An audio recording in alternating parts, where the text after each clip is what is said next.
So you mean to tell me Clive Davis has passed away at the age of 94? I woke up shocked this morning because this man has single-handedly outlived majority of the artists he was connected to. Leola Brown, Bobby Brown's sister, has said on several occasions that she was beaten. They saw her body.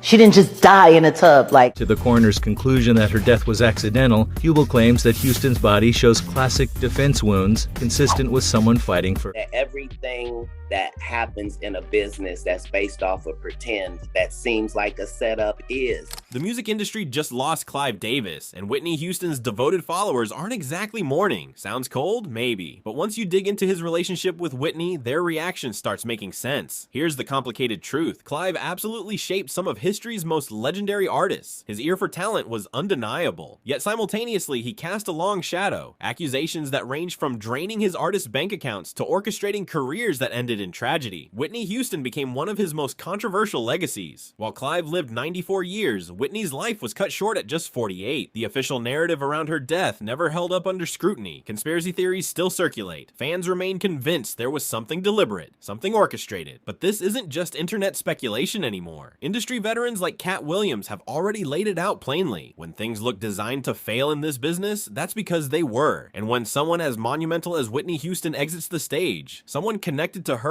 always seems to benefit from what comes next. Everything that happens in a business, everything that happens in a business that's based off of pretend, that seems like a setup, is. In business, nothing is coincidental, or you would be hearing who's losing money.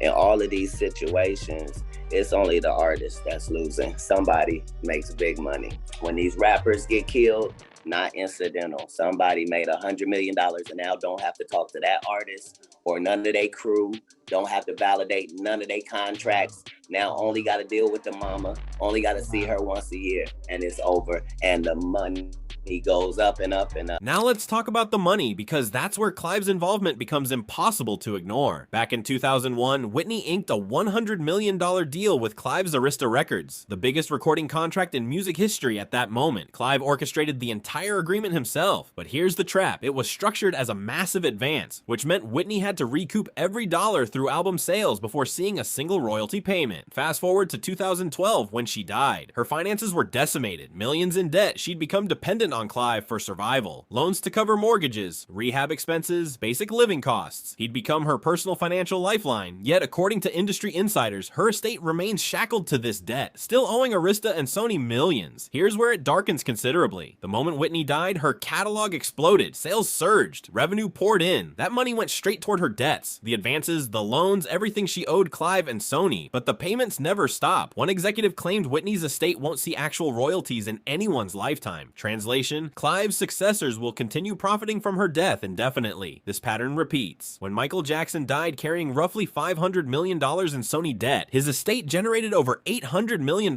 within 5 years, eventually exceeding $1 billion. Sony could finally control everything: his music, his image, unreleased material, without his consent standing in the way. When a once profitable artist becomes a burden to their label, the math shifts. Death transforms them into an endless revenue stream, which brings us to the night itself. February 11th, 2012. Grammy night. Whitney was found submerged in a bathtub at the Beverly Hilton. The official story: accidental drowning triggered by heart attack and drugs. But forensic evidence told a different story. Her body bore multiple bruises and marks consistent with struggle. Pathologist Cyril Wecht noted something crucial. The bathwater was dangerously, impossibly hot, scorching enough to cause severe burns. So Whitney allegedly relaxed in scalding water. Unlikely. Wecht's conclusion was damning. She was unconscious, already dead, or actively dying when she entered that tub. Drowning didn't kill her. Private investigator Paul Hubel, a veteran of high-profile celebrity cases, corroborated this. He documented what he called defensive wounds across her body, marks suggesting she'd been in an altercation, possibly attacked by someone supplying her substances that night. According to Hubel, her injuries looked like she'd been in a full boxing match.